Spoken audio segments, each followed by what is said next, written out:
towards the end stage that I love to mess around with vocals. Once I feel really good that this is overall well processed, tuned, balanced, everything that we just did, you're feeling great about it and it's going to fit in your track. You then can get to the creative side of how can you now use what you've just done as almost different instruments or different effects, all from a vocal, right? You got to really now, don't stop here, guys. Don't just say, all right, I've done an hour on my vocal, I've done a few days, whatever.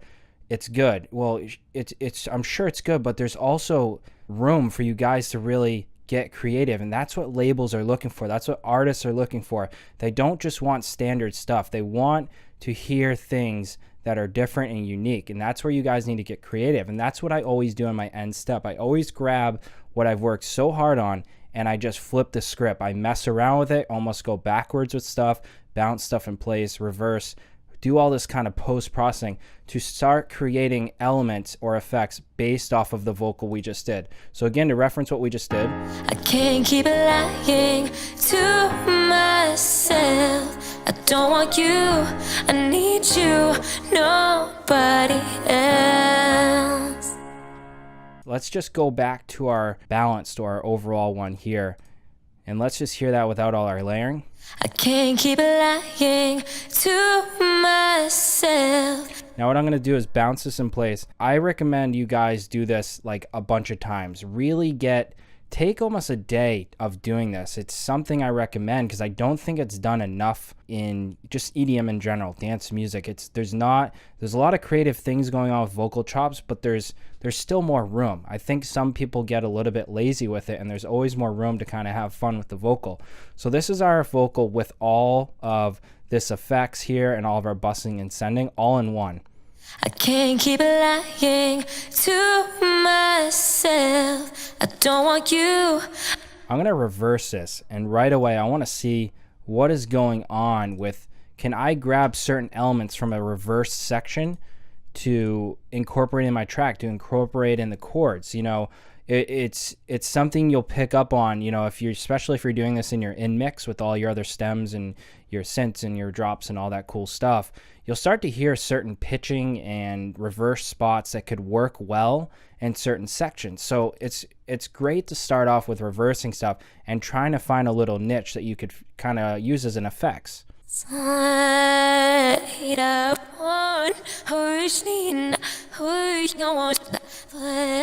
Almost sounds like another language. So right away, now Ableton users, think about what you can do here with chopping and using your drum racks and sampling, right? There's a lot of things. Same thing with FL. There's a lot of things you can do if you chop this up and start using it as its own effects layer. So I simply grab stuff. So let's just mute this out. And I'm going to shut off all my bus and sending. So now I essentially have a reversed effects from a vocal. And how can you start? Now you just go to town. Let's just start distorting it a little bit. Let's start making it into its own effects. Give it a little crunch. You even can throw it through iZotope's Trash, which is an amazing plugin to start messing with, getting a guitar edge. Now, this is, kind of that final stage, guys. You don't have to do this. I'm just loving to show you this because I want to encourage the creative side of kind of the serious stuff we just did throughout the entire video. That's kind of getting it to where it needs to be. Now it's kind of where you have fun and kind of create stuff that, you didn't even think was possible, and all from that vocal. And the funny and cool thing is no one else, if this is your original vocal, realistically, no one else is going to be able to do this, in your songs. It's kind of created from a vocal that they don't essentially have. So think about it that way and how you can get away with stuff like that. Put on a little bit of the reverb too. I'm going to open up Valhalla. Love using this. And I'm going to have a really wet tail to it. I'm just going to open up this first one here.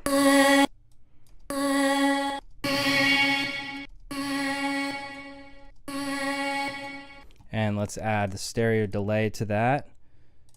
Now again, I don't think anyone's going to be able to tell where this is from. That's why I want to point this out, because I think it's something a lot of producers forget to kind of tap into. How can I chop vocals up? I know we all chop vocals and kind of go crazy on the drop and get really cool with that, but it's also the flip side of what can you do in your breakdowns? How can you create atmosphere and kind of textures all from your vocal? And sometimes you can chop this up, extend it a little further,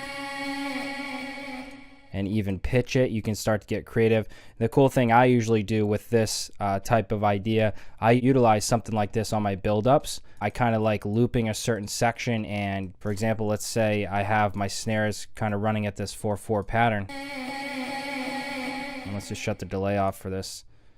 I can start to create my own build-ups essentially from a vocal or from a reversed vocal. And then, you know, essentially go into your sound shifter, go into the automation, and we got our own effects realistically. So yeah, you guys can get creative with that. Now you got your drop, whatever you want to do. You know, that's why I want to point out kind of chopping and editing, but this is where I'll also go into pitching. You know, Ableton users, you have the, like I was saying, drum rack and sampling. You can do it so fast with your semis and adjusting stuff. Same thing here in Logic. If you want to just open up, let's go back to the main layer without it being reversed. Let me just double this down. As you guys can see, I love making multiple tracks. It can get a little confusing if you're not layering stuff, but I'm a firm believer in having lots and lots of tracks. As long as your computer can handle it, definitely do it, because then you'll tap into your creative side as a producer and you'll start kind of finding new things and new tricks and tips, all from just messing around. So let's kind of back into our original vocal here, and I'm just going to look for certain sections that sound cool. Let's go back to this. You guys can just keep scanning through. And this is where I'll actually duplicate down. Let's just duplicate a bunch more down. And this is where I start creating, you guys could say vocal ad-libs or scats, whatever you guys want to call them. This is where you can get kind of creative in making your own samples essentially, and making, what I would just say, making stuff that doesn't make sense, if that adds up, because essentially it's not, it's something you're making from your vocal. No one else has their hands on it. That's why this section can be kind of cool and fun to mess with. Let's kind of get rid of this. And this is where you guys could just essentially get into pitching too.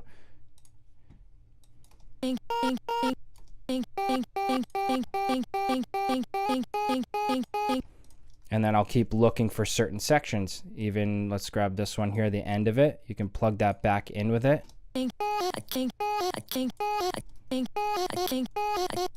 And you want to keep messing with the pitch until you find a melody. And the good thing to do is always keep your chords on too. As you guys can see, I'm doing this solo. You do want them to make sure your semis and everything are still working with your chord structure. Otherwise, you're just going to get this wacky sound. And then what I'll do, obviously that's not done. I literally spend a day or two on this section of just chopping, editing, back and forth, going through the main vocal, reversing it, putting it through pitch bending, all that stuff. And essentially when I'm done and feel like I have a certain loop, you know, I usually start on a 2-bar, 4-bar loop. I then can bounce it in place to say that's my full loop, and then I will post-process that. There's a lot of processing things you guys can do, but that's when, you know, you can do a bunch of stuff here. Let's start through Effectrix.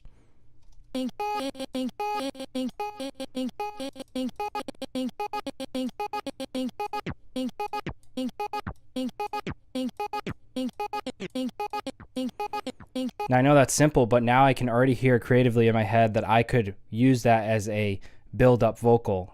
For example, a trap song, it has a trap vibe to it right away.